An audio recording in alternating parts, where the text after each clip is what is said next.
So, I sold his rare comic book collection to pay for the initial retainer to divorce him. Yeah, you heard that right. His precious, pristine, first editions, sealed, in plastic comic books gone. Was I wrong for what I did? Honestly, tell me if you would have done the same things. Because I've replayed it 1,000 times in my head, and every single time, I come to the same conclusion: he deserved it. Absolutely deserved it. Let me take you back to the beginning, to a time when I actually thought Mark was the man I was going to spend the rest of my life with. We met in college, a classic meet cute at a campus coffee shop. I was struggling with an essay, he offered to help, and sparks, as they say, flew. Mark was charming, witty, and incredibly passionate about his hobbies, which even then primarily revolved around his burgeoning comic book collection. I found it endearing at first, this boyish enthusiasm. He had a small collection then, just a few long boxes tucked away in his dorm room, but he spoke about them with such reverence, like they were ancient artifacts. I, on the other hand, was always more practical. My passion was in my career, in building something tangible. We were, in many ways, opposites. But back then, it felt like we complemented each other. He brought a sense of fun and wonder to my life, and I, perhaps, brought a bit of grounding to his. Fast forward 10 years, and that small collection had blossomed into a monstrous, all-consuming obsession that dominated our spare room, our finances, and ultimately, our marriage. We had a beautiful house, a comfortable life, or so I thought. I was a successful marketing executive, bringing in a significant income. Mark, after dabbling in a few different fields, had settled into a somewhat lackadaisical job in IT. One that paid the bills but certainly didn't contribute much to our lifestyle beyond his own personal spending. His hobby, however, was a bottomless pit. Every bonus I received, every raise, a good chunk of it would inexplicably vanish. I'd ask Mark about our savings, about our joint account, and he'd always have a vague answer. A promise that he was investing wisely, or that things were tight this month. I trusted him. I really did. I believed in the sanctity of our partnership, that we were a team, working towards a shared future. The collection grew. It wasn't just long boxes anymore. We had custom-built, climate-controlled display cases. He had a dedicated insurance policy for the ORT. He spent hours researching market values, attending conventions, bidding online. It was less a hobby and more a full-time job, one that yielded no discernible income for us, only for him and his ever-expanding universe of caped crusaders and cosmic beings. Our conversations became less about our day, our future, our dreams, and more about the latest acquisition, the pristine condition of a new find, the potential resale value of some obscure issue. I started to feel like a secondary character in his own self-narrated epic, a supporting role to his main quest, the ultimate comic book collection. I tried to talk to him about it, gently at first. Mark, don't you think we should focus on saving for a bigger down payment on a new house?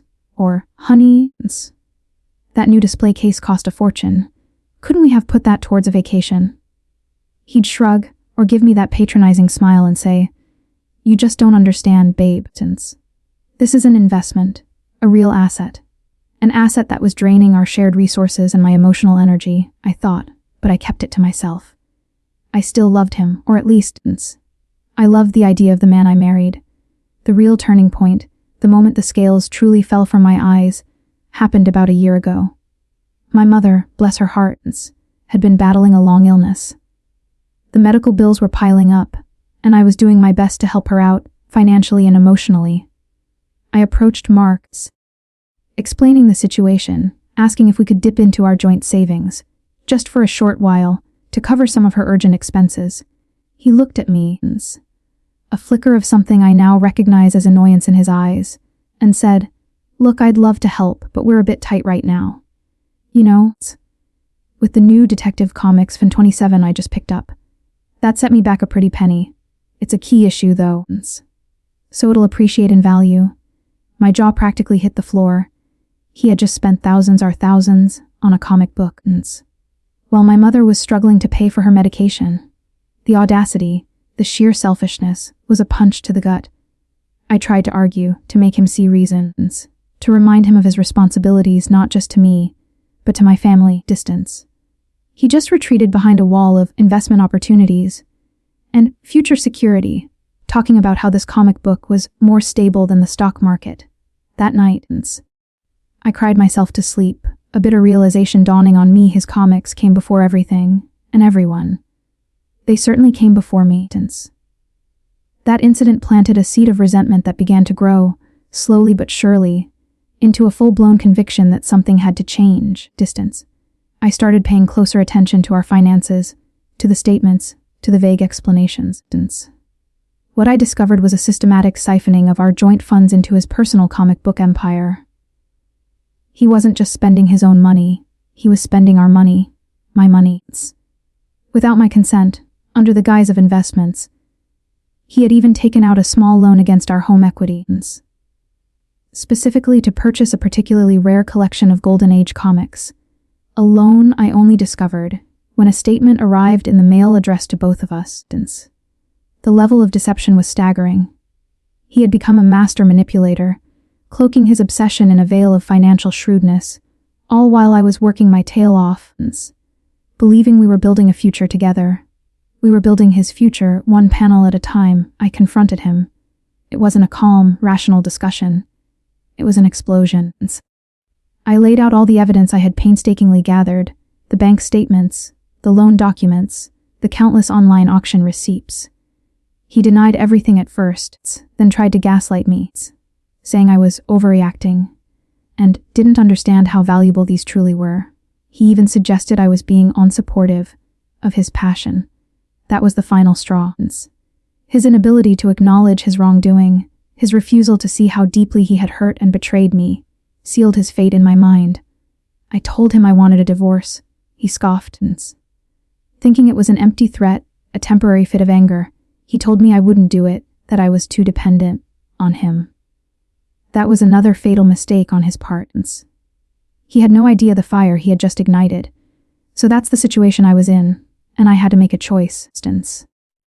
I was left with little access to readily available funds, because he had essentially cleared out our savings for his latest acquisitions, and I needed a substantial amount for an initial retainer for a good divorce lawyer. The best ones aren't cheap, and I knew I couldn't afford to skimp if I wanted a fair settlement and to reclaim what was rightfully mine. Before I tell you what happened next, I want you to pause and comment below what you would have done in my shoes. Faced with a husband who had betrayed your trust, financially and emotionally, and left you in a difficult position to even begin to fight for yourself, what would your next move have been? Would you have found another way? Or would you have gone straight for his most prized possession? I started researching divorce lawyers, and the retainer fees were daunting. Every consultation left me feeling more defeated. I needed a significant sum, and fast. I looked at our joint accounts, what little was left. I looked at my own personal savings, which I had been trying to build up for a rainy day that had clearly arrived. And then my eyes landed on them. The glowing, climate-controlled display cases in what used to be our guest bedroom, now the comic book vault. There they stood, pristine, untouchable, each one a monument to his betrayal. His most valuable, most cherished comics. I knew, with a certainty that chilled me to the bone, that these were the key. These were his Achilles' heel. He had invested so much in them, not just financially, but emotionally. They were his identity, his pride, his sacred cows. And I realized, with a grim satisfaction, that they were also my leverage. I spent the next few days planning meticulously. I couldn't just walk into a comic book store and unload them. These were rare. They needed to be appraised, authenticated, and sold through the right channels to get their true value. I found an independent appraiser, claiming I was helping a friend liquidate a collection. I took photos, careful not to reveal too much, and got a preliminary valuation. The numbers were staggering. Tens of thousands for just a handful of his most prized possessions. My heart hammered as I thought about what I was about to do. It felt like walking a tightrope, knowing there was no going back once I started. One Tuesday, Mark went on his annual comic book pilgrimage to a convention a few states away. He'd be gone for 3 days, giving me a perfect window. I called the appraiser again, now revealing my true intent. He was a bit shocked, but professional. He connected me with a reputable online auction house specializing in rare collectibles.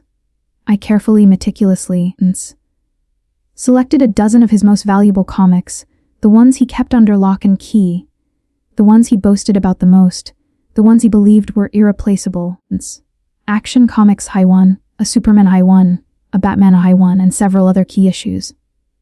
My hands trembled as I carefully, almost reverently, removed them from their display cases, feeling the weight of my decision in each plastic, sleeved cover. I packaged them securely, arranged for an expedited, insured shipment to the auction house, and provided them with all the appraisal documentation.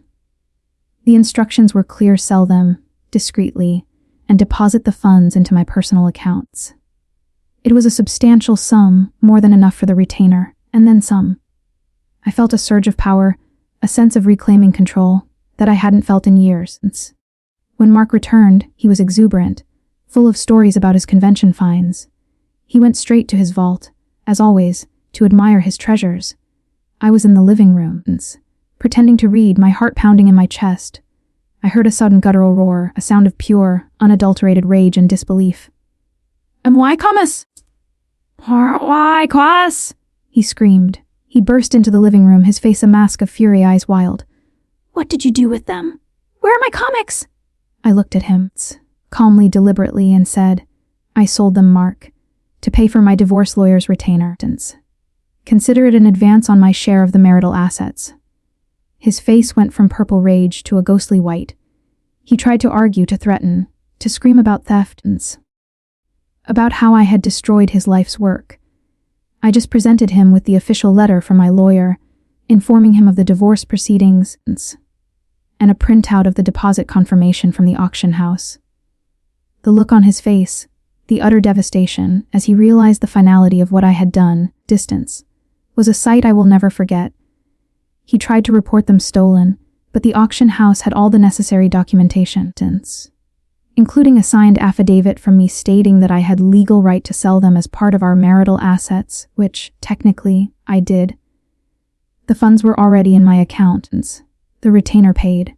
His beloved comics were gone, scattered to various collectors across the globe. The divorce was messy, as expected, but the initial shock of the comic book sale certainly set the tone. He was furious, vindictive, but also, in a strange way, subdued.